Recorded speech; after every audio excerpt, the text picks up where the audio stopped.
दूसरा तीमुथियुस 2 उसकी 20 से 22 आयत। उसमें लिखा है, बड़े घर में ना तो केवल सोने चांदी के पर काठ और मिट्टी के बर्तन भी होते हैं, कोई कोई आदर कोई कोई अनादर के लिए। यदि कोई अपने आप को इनसे शुद्ध करेगा तो आदर का बर्तन और पवित्र ठहरेगा और स्वामी के काम आएगा और हर एक भले काम के लिए तैयार होगा। जवानी की अभिलाषाओं से भाग और जो शुद्ध मन से प्रभु का नाम लेते हैं उनके साथ धर्म, विश्वास, प्रेम और मेल मिलाप का पीछा कर। परमेश्वर ने कहा, बड़े घर में सिर्फ सोने और चांदी के ही नहीं, काठ और मिट्टी के बर्तन भी होते हैं। अब आपके घर में बहुत से बर्तन हैं। एक आपके घर में गिलास है, आपकी रसोई घर में, जिससे आप पानी पीते हैं। प्लेट पड़ी है जिससे आप खाना खाते हैं। एक बाल्टी ऐसी पड़ी होगी, वाटर कूलर पड़ा होगा जहां आप पानी स्टोर करके रखते हैं, उससे पानी पीते हैं। और एक कहीं नुक्कड़ में रसोई घर में एक कूड़ेदान का बर्तन भी पड़ा होगा, जहां हर तरह का कूड़ा, खराब वस्तु, खराब खाना, बिगड़ा हुआ खाना आप उस कूड़ेदान में डालते हैं। वचन क्या कहता है कि वो कूड़ेदान का जो बर्तन है वो भी उसी घर का है, और जो आदर का बर्तन है जो स्वामी के मुंह से लगता है वो भी उसी घर का बर्तन है। तो परमेश्वर ने कहा कि लोग है तो मेरे विश्वासी, है तो मेरे बच्चे, है तो मेरे ही घर के बर्तन, पर कोई तो आदर का बर्तन है और कोई निरादर का बर्तन है। और लिखा, जो कोई अपने आप को इनसे शुद्ध करेगा। किन से? व्यभिचार से, पाप से, शरीर के कामों से, निंदा से, चुगली से, विश्वासघात, माता पिता की आज्ञाओं को ना मानना, ढीठ, घमंडी, लड़ने वाले, गालियां निकालने वाले। परमेश्वर ने कहा, अगर तुम इन चीजों से अपने आप को शुद्ध नहीं करोगे तो तुम अनादर के बर्तन ठहरोगे, और अगर तुम अपने आप को इन चीजों से शुद्ध करोगे तो आदर के बर्तन ठहरोगे। अगर तुम आदर के बर्तन ठहरोगे तो स्वामी के काम आओगे। अगर तुम स्वामी के काम आओगे, उसके मुंह से लगाए जाओगे, तुम्हारी आशीषें अलग होंगी। तुम्हारी आशीषें दूसरों के जैसी नहीं होंगी, क्योंकि तुम आदर के बर्तन हो। लिखा है, क्योंकि मनुष्य स्वार्थी, लोभी, डींगे मारने वाला, अभिमानी, निंदक, जिसे अपना ही स्वार्थ है, जो हर काम अपने ही फायदे के लिए करता है, लोभी है, लालची है, हर चीज को बेचना आता है उसे, डींग मार। वो चर्च में गए थे, अच्छा ठीक नहीं हुए, आ जाओ मेरी चर्च में। डींगे मारनी। खुदावंद का आत्मा यहां आपको हील करता है, मैं नहीं। आप गवाह होंगे, और आप गवाह हैं, लंगड़े चलाए जाते हैं और कोढ़ी शुद्ध किए जाते हैं। लेकिन आपने कभी ऐसा नहीं सुना होगा कि अगर चंगाई चाहिए तो सिर्फ मेरी चर्च में आओ। यह निशानी है कि वो पास तक गिर चुका है और वचन में नहीं। अभिमानी, निंदक, माता पिता की आज्ञा टालने वाला, कृतज्ञ यानी विश्वास, थैंक्स गिविंग ना करना, ऐसे दो तरह के लोग होते हैं। प्रभु के सामने कृतज्ञ, लोगों के सामने कृतज्ञ। प्रभु जो मर्जी कर दे उसका थैंक्स नहीं करते, अगली डिमांड, उसके अगली डिमांड। जो प्रभु ने पीछे किया उसका कोई थैंक्स नहीं, अगली डिमांड, उससे अगली, उससे अगली, उनको कृतज्ञ बोलते हैं।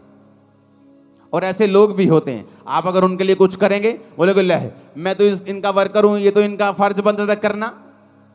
मैंने लाइफ में वर्कर देखे 30-30 साल से काम करते हुए, सेम सैलरी, धीरे धीरे सैलरी बढ़ रही है कछुए की चाल से, और कोई हेल्प नहीं की।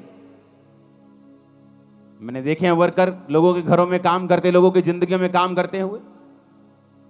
तो उसने कहा, जब तुम्हारी हेल्प हो, जब तुम्हें कुछ मिले तो उसका थैंक्स करो, वो इंसान हो या परमेश्वर।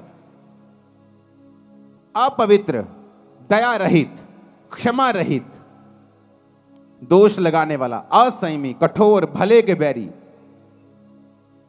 विश्वासघाती, ढीठ, घमंडी, प्रभु के नहीं सुख विलास के चाहने वाले, भक्ति का भेष धरेंगे पर शक्ति को ना मानेंगे, ऐसों से परे रहना।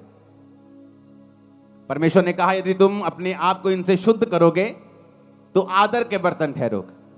पौलुस को देखो, कई बार हम दुखों से निराश हो जाते हैं कि परमेश्वर ये दुख क्यों आया, ये दुख क्यों है। 2004, 5, 2006, 2007, 8, 9 तक, 10 तक मैं हमेशा परमेश्वर के सामने कंप्लेंट ही करता रहता था, खुदावन ये मेरी लाइफ में प्रॉब्लम क्यों नहीं जा रही, सेवा में आने के बाद भी ये दिक्कत क्यों नहीं खत्म हो रही, ये मेरी लाइफ से क्यों नहीं जा रहा, ये संघर्ष खत्म क्यों नहीं हो रहा।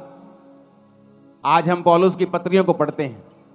अगर हम पौलुस की पत्रियों को पढ़ते हैं, उन 13-12 जितनी भी 13 पत्रियां हैं, तो पौलुस की पत्रियों को पढ़ते पढ़ते हमें यह समझ आती है कि पौलुस ने अपनी 13 पत्रियों में एक ही बात की है, तुम्हारे कैरेक्टर को किस तरह से मजबूत रखना है, क्योंकि शैतान तुम्हारे कैरेक्टर को खत्म करके ही तुम्हारी लाइफ में काम करता है। और पौलुस ने कहां से ये पत्रियां लिखी हैं? जेल में से। जेल कैसे गया? सुसमाचार के लिए, अपने पाप के लिए जेल नहीं गया। वो लोग अपने पापों के लिए जेल जाते और बोलते कि मैं प्रभु के लिए जा रहा हूं, लेकिन बाइबल कहती है वो खुदावंद के कामों के लिए लोग उससे जेलसी करते थे, वो जेल में गया। जेल में गया तो एक आम इंसान सोच सकता है कि अगर ये परमेश्वर का दास है तो फिर जेल में क्यों गया, फिर प्रभु इसको बाहर क्यों नहीं निकालता। लेकिन वचन में क्या लिखा है? वचन में लिखा है कि जब वो जेल में गया तो वो सारी पत्रियां उसने जेल के अंदर से लिखी। प्रभु को मालूम था पतरस की इतनी पत्रियां क्यों नहीं, क्यों मैं बताता हूं, क्योंकि पतरस बाहर से विकाई में था और हर टाइम बिजी रहता था, कभी वहां कभी वहां, कभी वहां मीटिंग है, कभी वो विश्वासियों के पास, कभी उस कलीसिया के पास। उसकी केवल 2 पत्रियां बाइबल में है, पहला पतरस और दूसरा पतरस। अब जब सेवकाई में कोई तो चाहिए जो इस लेवल का हो, जो पतरस के लेवल का हो, जो यूहन्ना के, याकूब के लेवल का हो, उसी की पत्रियां काम आएंगी। छोटे लेवल का कोई लिखेगा तो उसकी पत्रियों में वो बात नहीं होगी, वो पवित्र आत्मा की भरपूरी नहीं होगी। तो परमेश्वर जानता है कि पौलुस एक ऐसा जन है जो उस लेवल का प्रेरित है। और वचन क्या कहता है? वो जेल में गया और उसने पत्रियां को लिखा। परमेश्वर का उसको जेल में डालने का रीजन ये था कि आने वाले समय में इतनी सेवकाई का असर पतरस का नहीं हुआ जितना पौलुस का हुआ। आज हम किसकी पत्रियों को पढ़ के अपने कैरेक्टर को सही रखते हैं? पौलुस की पत्रियों को पढ़ के, हाँ या ना? पौलुस की पत्रियां पढ़ते हैं। आप तीमुथियुस पढ़ो, जहां उसने लिखा है अपने स्पिरिचुअल सन को, उसने कहा मैं अपने आत्मिक पुत्र तीमुथियुस को लिखता हूं, ये करना है, ये करना है, ये करना है। दूसरा तीमुथियुस कैरेक्टर के बारे में, कुलस्सियों कैरेक्टर के बारे में, थिस्सलुनीकियों कैरेक्टर के बारे में, तीतुस की पत्री, फिलेमोन की पत्री। अगर आप इन पत्रियों को पढ़ेंगे आपको कैरेक्टर नजर आएगा कि पौलुस ने कैरेक्टर के विषय में बहुत सी बातें की। हालेलुया। लेकिन कैसे की? बाइबल कहती है हर एक चीज मिलकर भलाई को पैदा करती है जो प्रभु यीशु से प्यार करते हैं। उसने अपने आप को पवित्र रखा, फास्टिंग में रखा, प्रेयर में रखा और जेल से पत्रियां लिखी जो आज तक हम पढ़ के आशीष पा रहे हैं। अपने हाथों को उठाओ, बोलो हर एक दुख के लिए जो खुदा की मर्जी से आया, मैं खुदा का थैंक्स करता हूं। ऊंची आवाज में बात करो, थैंक्स करो ऊंची आवाज में। और पिता मैं विश्वास करता हूं कि आप कुछ बड़ा करेंगे उन्हीं दुखों के बीच से, यीशु के नाम में। अब हम फास्टिंग क्यों करते हैं? जब शरीर आपका स्वामी है, आज आपको रोजा रखना है 5 बजे तक, लेकिन सुबह आपको इतनी भूख लगी छोले भटूरे देख के कि आपने अपना रोजा खोल लिया, क्योंकि आपका शरीर आपका स्वामी। आप फैसला करके उठे नहीं ये व्यभिचार से मैं दूर रहूंगा, लेकिन आज वो लड़की बड़े सुंदर कपड़े डाल के आई, आप अभी भी उसे देख रहे हैं। क्यों? क्योंकि आपका शरीर आपका स्वामी है। जब आपका शरीर आपका स्वामी है तो आपकी लाइफ में वो काम नहीं हो सकते जो आपको बंधनों से मुक्त करेंगे, फ्री मैन आपको करेंगे, एक लेवल तक आपको लेके जाएंगे। आप कभी उस लेवल तक नहीं आ सकते, क्योंकि आपका शरीर आपका स्वामी है। आपको मालूम है कि आपका मोबाइल, आपकी फेसबुक स्क्रॉलिंग आपके टाइम को वेस्ट कर रही है। ये टाइम आपको प्रेयर में देना है। क्यों? क्योंकि आपका शरीर आपका स्वामी है। आप जब फैसला कर लेते ये काम मैं नहीं करूंगा और आप प्रार्थना में चले जाते, उस तरीके से आप अपनी आत्मिक लाइफ को, अपनी आत्मा को अपने जीवन का स्वामी बना देते हैं। और वचन कहता है जो आत्मा से चलेगा वो जिएगा। आमीन। आप जानते नहीं आत्मा में रहना और प्रार्थना और उपवास में रहने से कितने बंधन टूटते हैं और कहां ये चीजें लगती हैं जाके, आपको मालूम भी नहीं। जब प्रार्थना उपवास में मैं पिछले दिनों में था तो प्रेयर कर रहा था तो परमेश्वर दर्शन देने लगा। ऐसे दर्शन नहीं देने लगा कि मैं कुछ मांग रहा हूं प्रभु से कि मुझे ये चाहिए, मुझे ये चाहिए। जस्ट मेरी आदत है खुदावंद की प्रेजेंस में बैठना और बैठे रहना और प्रेयर करना और बेदारी के लिए प्रेयर करना, लोगों के लिए प्रेयर करना। मेरा अपना कोई मसला नहीं है खुदावंद के सामने। मेरे मसले चर्च के होते हैं, आपके होते हैं। आप यहाँ काउंसलिंग के लिए आते हैं, आपके केस मोबाइल पे मेरे पास आते हैं। जब उनसे हल नहीं होता डायरेक्ट मेरे पास आते हैं तो मैं लिख के भेजता हूँ, इसको ये कहना है, ये कहना है, या सिर्फ ले हैंड में खड़ा करो, या इसको रोजे रखवाओ, या मुझसे मिलाओ, इसे ऑफिस भेजो। तो मेरा मसला सिर्फ आपके साथ होता है। आप प्रभु की प्रेजेंस में होते हैं, परमेश्वर आपकी लाइफ को फ्रूटफुल बनाता है, इफेक्टिव बनाता है। वो आपके बिजनेस के बारे में आपको दर्शन दे सकता है। आपका बेटा जो बचा नहीं है, नशे करता है, उसके बारे में आपसे बात कर सकता है। आपकी वाइफ के बारे में, आपके हस्बैंड के बारे में, आपके बच्चों के बारे में, आपकी सेहत के बारे में, किसी भी बारे में वो आपसे बात कर सकता है। जो चीज कमजोर है, शैतान के हाथ में है, बंधन के नीचे है, उसके बारे में प्रभु आपसे बात करता है। इसलिए तो वचन में लिखा है कि मैं अपने वचन को भेज के अपने लोगों को चंगा करूंगा। जैसे आप बिजली का बिल भरने पुराने टाइम में लोग लाइन में लगते थे, पता नहीं आज लगते हैं कि नहीं लगते, ऑनलाइन हो जाता सब कुछ, लेकिन लाइन में लगते। तो आप लाइन में तो लगे हुए हो, छुटकारे की लाइन में, हीलिंग की लाइन में। लेकिन जब तक आप फास्टिंग, उपवास, प्रार्थना, तौबा, शरीर के कामों से मुक्त होकर प्रभु के सामने समर्पित आप नहीं होंगे, तब तक आप लाइन में तो हो पर आपका नंबर नहीं आएगा। लाइन में तो लगे हुए हो, चर्च तो जा रहे हो, पता सब कुछ है, प्रभु की दया भी है। लाइन में लगे ये भी एक फजल है, प्रभु को जानते हो ये भी एक अनुग्रह है। लेकिन रियल छुटकारा नंबर कब आएगा? जब तुम इन बातों को फॉलो करोगे। ऊंची आवाज में हालेलुया बोलो। और जब हम उपवास करते हैं क्या होता है? उपवास हमारे शरीर के जो बॉसपन है, उसका जो बॉसी शरीर है, जो मालिक बनता है, वो उसके मालिकियत को खत्म कर देता है। जो शरीर का प्रभाव है, पाप का प्रभाव है, गंदगी का प्रभाव है, नेगेटिविटी का प्रभाव है। मुझे आज भी याद है 2004 में जब मैं परमेश्वर में आया था तो शैतान मेरे पे अटैक करता था बहुत। वचन जानने के बाद भी, प्रार्थना करने के बाद भी, सिर्फ 1 2 3 4 महीने ऐसा हुआ मेरे साथ। तो जब वो अटैक करता था मेरे पे कभी कभी, तो पवित्र आत्मा मुझे पता क्या बोलता था? मुंह से बोल। मैंने फास्टिंग स्टार्ट कर दी। खाना 6 बजे खाया है, शाम को 7 बजे, 10 बजे है रात के अभी, लेकिन मेरे मुंह से निकलता मैंने मेरी अभी से फास्टिंग स्टार्ट। जब मैं मुंह से निकालता था, प्रार्थना में बैठता था, शैतान के अटैक कम होने लगते थे। सिर्फ मुंह से निकाला फास्टिंग स्टार्ट है। मैं फास्टिंग से, प्रेयर से, उपवास से शैतान के ऊपर मैंने फतह पाई। जब आप फास्टिंग करते हैं, आपका जो शरीर बॉस है, उसकी जो मालिकियत है, बॉसीपन है, वो खत्म होता है।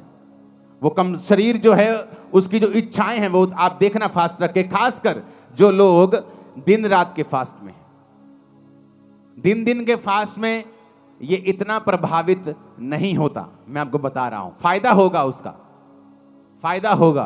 प्रभु आपकी प्रेयर को सुनेगा, फास्टिंग कबूल होगी।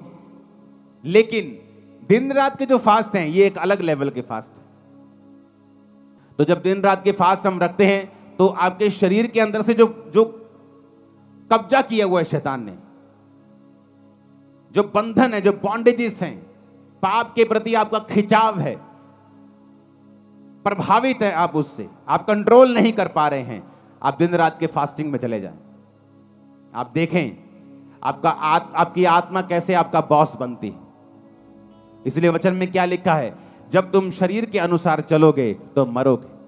कौन सी मौत के बारे में बात कर रहा है? वो शारीरिक मौत की बात नहीं कर रहा है इसमें। वो एक ऐसी मौत की बात कर रहा है जो आज सब घरानों में काम करती है। हस्बैंड वाइफ तो हैं, लेकिन मैरिड लाइफ मरी हुई है। नाम से तो ठेकेदार है, पर बिजनेस मरा हुआ है। क्योंकि वचन कहता है जब तुम शरीर के अनुसार चलोगे तो मरोगे, पर अगर कहता आत्मा के अनुसार चलोगे तो जियोगे। हालेलुया। कि नाम से तो पास्टर हैं, पर सेवकाई मरी हुई है, कोई रिजल्ट नहीं, कोई उत्साह नहीं लोगों में, कोई अधीनगी नहीं, कोई लाइफ नहीं, कोई बोना नहीं, कोई प्रेयर नहीं। क्यों?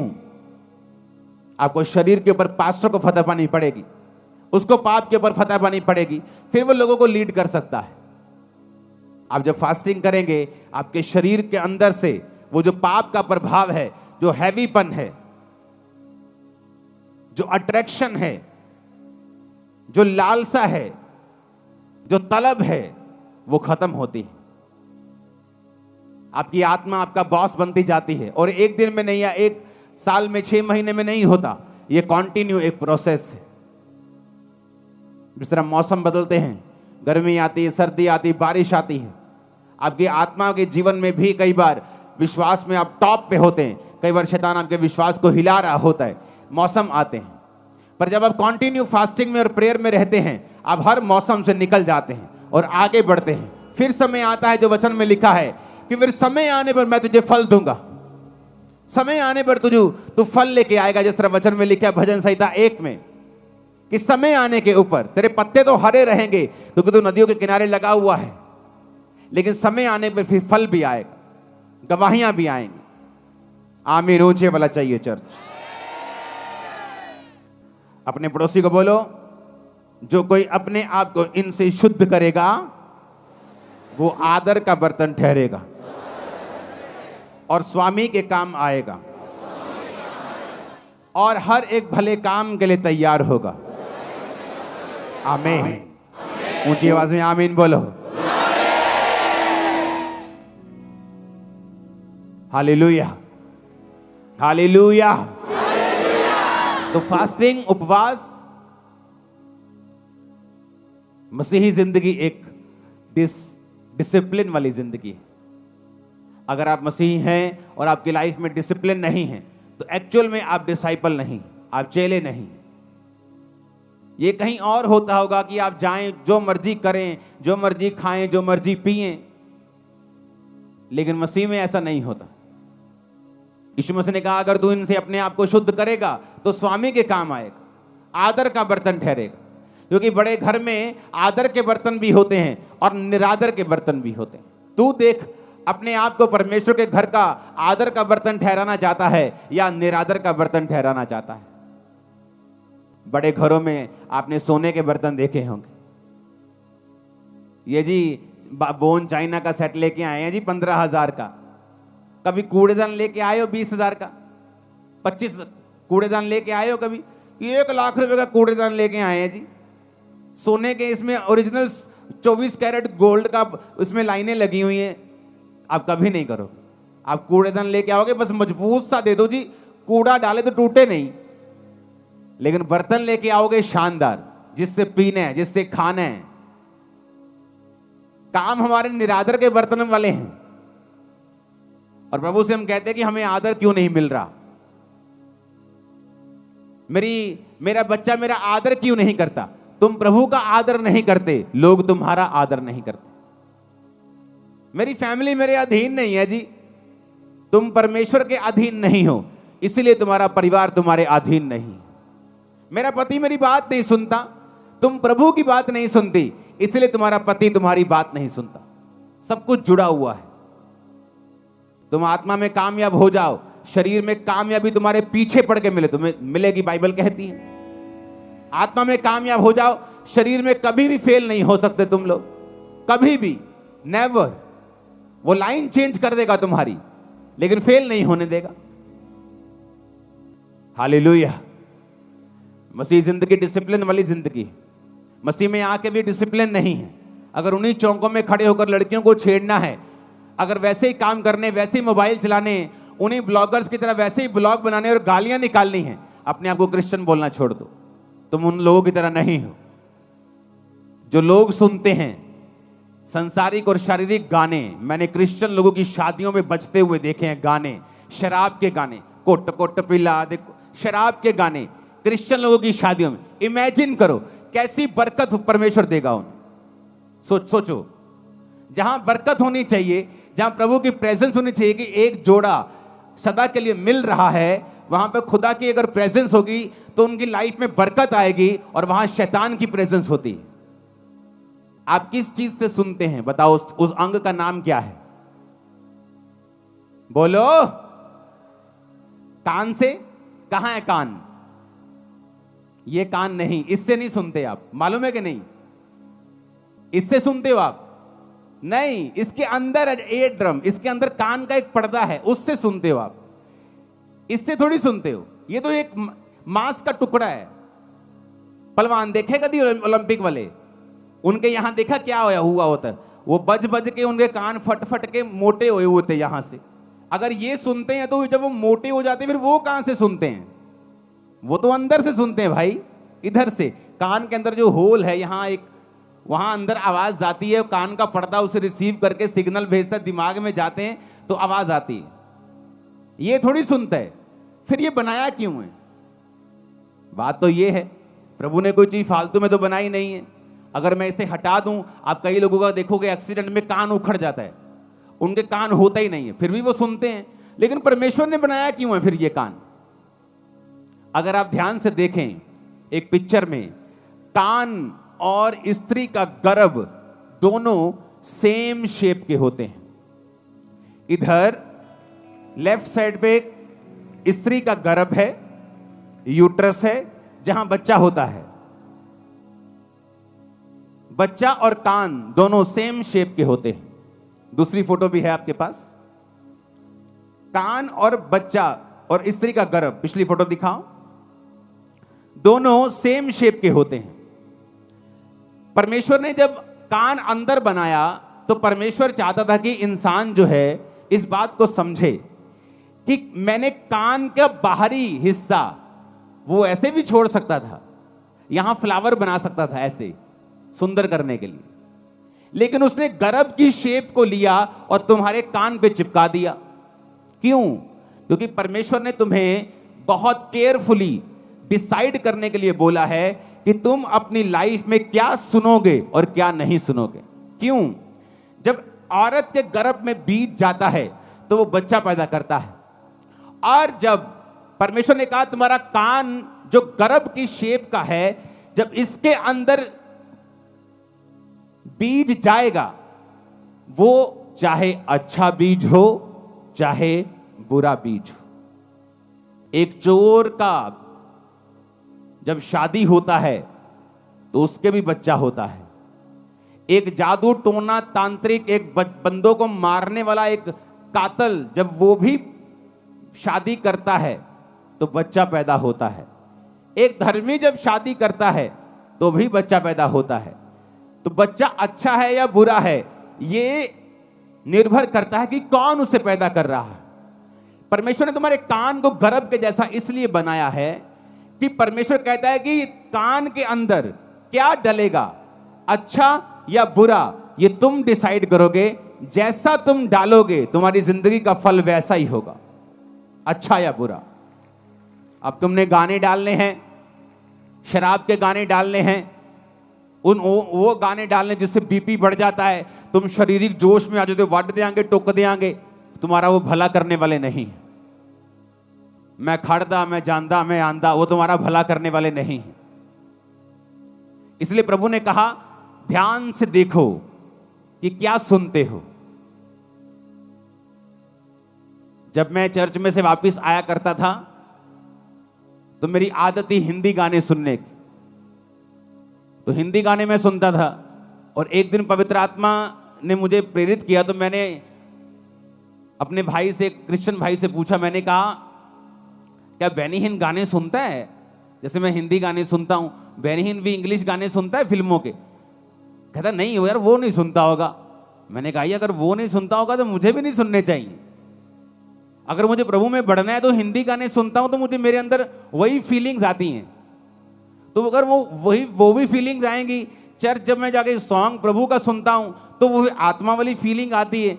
तो मैं अपने शरीर को दो चीजों से भर नहीं सकता हूं, एक ही सोते से खारा और मीठा दोनों पानी तो नहीं निकल सकते, तो चुनाव करना पड़ेगा। उस दिन से कैसेट्स होती थी, तब सारी फेंक दी थी, कोई गाना नहीं सुनना। और पवित्र आत्मा कैसे भरता है? जब मैं सॉन्ग सुनता था, ये सुखविंदर साथ होता था सॉन्ग 2004 से ही 5 से ही, जब गीत गाते थे, सॉन्ग सुनते थे, तो वो सॉन्ग सारा हफ्ता दिमाग में बजता था, जब तक अगली मीटिंग नहीं आती थी। 3-4 दिन वो सॉन्ग बजी जाना आत्मा में, जब तक कोई और सॉन्ग नहीं सुन लेना। तो उस वजह से पवित्र आत्मा से हम भरपूर रहते थे, सब लोग जितने इस नियम के ऊपर चलते थे। तो परमेश्वर ने कान क्यों बनाया, उस फोटो को देखेंगे। परमेश्वर ने कान गर्भ के जैसा क्यों दिया है, जबकि जो सुनने वाली चीज है वो तो अंदर है। कान का पर्दा तो अंदर है। लोग बोलते जी मेरे थप्पड़ मारा किसी ने, कान का पर्दा फट गया, अब सुनता नहीं। अगर इस कान से सुना जाता तो ये फटता तो कान नहीं सुनता, पर अंदर का पर्दा फटता है तो कान नहीं सुनता, क्योंकि ये परमेश्वर ने गर्भ के जैसा बनाया है, ताकि जो कुछ तुम अंदर लोगे, गाने, गालियां, सांसारिक चीजें, किस दोस्त के साथ आप बैठ रहे हो, ऐसा दोस्त जो आपके साथ जब बैठता है, जब आप उठते हैं तो आपका विश्वास कम हुआ होता है, वो आपके अंदर नेगेटिव चीजें डालता है। ओ ठीक है चर्च, ओ कदी कदी चल जाया कर, उन लोगों ने भी बना के रखनी है, ओ ले एक चर्च है जी सारे लोगों का वखरा ही कर देती है, और आप थोड़ी आप क्या सुनते हैं मायने रखता है। आप अगर नेगेटिव सुनेंगे और उस नेगेटिव को कैंसिल नहीं करेंगे, आपने मान लिया कुछ नेगेटिव सुना और आपको मालूम नहीं है कि उसे कैंसिल करना है, उसे रिजेक्ट करना है, ऐसे लोगों के पास नेक्स्ट टाइम मत बैठें जहां बैठने पर आपका विश्वास कमजोर होता है। अगर वो रिश्तेदार है, त्याग दें कुछ सालों के लिए, उसे कुछ महीनों के लिए त्याग दें। वो दोस्त जो मैंने 2007-8 में त्याग दिए, 15-16 साल बाद मुझे मिलते हैं आज, लेकिन आज मेरी बातों का असर उन पे होता है, उनकी बातों का असर मेरे पे नहीं होता। क्यों? एक समय था अगर क्रिश्चियन होने के बाद भी अगर मैं उनके साथ रहता तो हो सकता उनकी बातों का असर मुझ पे होता। जब मैंने अपनी 10th को कंप्लीट किया था तो मेरे कई नए दोस्त स्कूल से बाहर बने थे, और उसमें से एक दोस्त मेरा ऐसा था जिसका मेरे ऊपर बहुत प्रभाव था। मोस्टली मेरा प्रभाव मेरी टीम पर, मेरे लोगों पर होता था, लेकिन एक दोस्त ऐसा था जिसका प्रभाव मुझ पे होता था, जो मुझे प्रभावी लगता था। अगर वो मेरी लाइफ में होता क्रिश्चियन बनने के दौरान, मैं आपको बता देता हूं, अगर वो मुझसे कहता तो हो सकता मेरा विश्वास वो ना होता, क्योंकि मसीह में आने के बाद बहुत सी दिक्कतें मुझे हुई। मेरी फैमिली ने मुझे त्यागा, छोड़ा, लोगों ने मुझे डांटा, रिश्तेदारों ने मेरी डांट लगाई, मुझे मेंटली बहुत सा डिस्टर्बेंस पैदा करने की मेरी लाइफ में कोशिश हुई। शैतान ने डिस्टर्ब अलग किया, बीमारियों ने अलग किया, लोगों ने अलग किया। पर मसीह में आने के कुछ महीने पहले ही वो दोस्त को परमेश्वर ने मेरी लाइफ से दूर कर दिया था, और अब तब मुझे मालूम हुआ कि इतनी स्टूपिड सी चीज के ऊपर हम कभी भी अलग नहीं हो सकते थे, लेकिन हम हुए। लेकिन कुछ साल पहले हमारा फिर मेल मिलाप हुआ। आज मेरी बातों का असर उस पर होता है, उसकी एक भी बात का असर मेरे पे नहीं होता। टाइम होता है, एक समय होता है, खुदावंद आपकी बोलता है सहेली छोड़ दे मेरी बेटी, अपने दोस्त को मेरे बेटे छोड़ दे, अपने इस रिश्तेदार को छोड़ दे, कुछ साल के लिए अलग हो जा, अपनी लाइफ बना, अपना कैरियर बना। अरे यूपीएससी एग्जाम में भी, संसारिक सफलता लेने के लिए भी बच्चे जो हैं कुछ देर के लिए अलग हो जाते हैं। माता पिता अपने शहर को छोड़ के बच्चों के साथ दिल्ली चले जाते हैं एग्जाम की तैयारी करने के लिए। एक संसारिक आदमी को मालूम है संसारिक दृष्टि में कामयाब होने के लिए हमें त्याग करना पड़ेगा, और आत्मिक लोग इतने मूर्ख और इतने अंधे और इतने बहरे और गूंगे हैं कि वो त्याग करने के लिए बिल्कुल तैयार नहीं। उन्हें लगता है कोई त्याग करने की जरूरत नहीं, घर में बार बनाओ कोई प्रॉब्लम नहीं, घर में शराब पियो कोई प्रॉब्लम नहीं, कैसी भी संगति करो कोई प्रॉब्लम नहीं, कहीं भी जाओ कोई प्रॉब्लम नहीं, चर्च भी जाओ, उधर भी जाओ, जब उनका प्रोग्राम आता है, उस धर्म का आता है, उधर भी जाओ, सब जगह जाओ। इसीलिए तो आप यहां बैठे हो जहां आपको नहीं होना चाहिए, कि 10 साल से नाम ठेकेदार है लेकिन ठेका कोई नहीं है। आप वहां बैठे हो जहां आपको नहीं होना चाहिए। आपको फलवंत होना चाहिए था, बढ़ना चाहिए था। बढ़े क्यों नहीं? क्योंकि क्रिश्चियन व्यक्ति के बारे में बाइबल कहती है कि नमक का स्वाद अगर बिगड़ गया तो वो किसी काम का नहीं। दूसरा बंदा पापी हो सकता है शारीरिक रीति से कामयाब हो जाए, लेकिन क्रिश्चियन अगर खुदा से दूर होगा तो धक्के खाएगा और पैरों के नीचे आएगा, वचन कहता है, क्योंकि तुम सच्चाई को जानते हो। तुम्हारा न्याय अलग रीति से होता है। दूसरा गाने सुन के कामयाब हो सकता है, संसारिक दृष्टि से, आत्मिक दृष्टि से वो भी एक नाकामयाब व्यक्ति है, लेकिन तुम शारीरिक और मानसिक और आत्मिक सब दृष्टि में नाकामयाब हो सकते हो, क्योंकि तुम्हारा न्याय अलग रीति से होता है। तुम प्रभु के लोग हो, तुम वचन जानते हो, सच्चाई जानते हो, तुम जानते हो तुम उजाले में हो, तुमने उजाले का स्वाद चखा है, तुम परमेश्वर को जानते हो। जब सुबह अपने कानों में कंघी, जब अपने बालों में कंघी करने के लिए उठोगे तो अपने कानों पे ध्यान देना और सोचना कि आज मुझे क्या सुनना है, इस गर्भ के अंदर मुझे क्या लेके जाना है, अच्छा बीज या बुरा बीज। अच्छा बीज लेके जाऊंगा तो अच्छा फल लाएगा, बुरा बीज दूंगा तो बुरा फल आएगा। जमीन नहीं देखती, अब आम बो दोगे भी आम उगा देगी, आप डोडे बो दोगे डोडे उगा देगी, आप कांटे बो दोगे, कैक्टस बो दोगे, कैक्टस उगा देगी। जमीन नहीं देखती, जमीन बोलती मुझे बीज दे, मैं तुझे उगा दूंगी। कान भी, जीवन भी देखता नहीं क्या अच्छा है या बुरा है, वो तुम्हारा डिसीजन है, वो पावर तुम्हारे पास है, अंगों के पास नहीं है। जमीन के पास उगाने की पावर है, तुम्हारे अंदर उगाने की पावर है, लेकिन उगाना क्या है ये तुम्हारे ऊपर निर्भर करता है। ऊंची आवाज में हालेलुया बोलो, ऊंची आवाज में फिर से हालेलुया बोलो। बाइबल कहती अवसर को बहुमूल्य समझो और देखो तुम्हारे अंदर क्या जाना चाहिए, अच्छा या बुरा।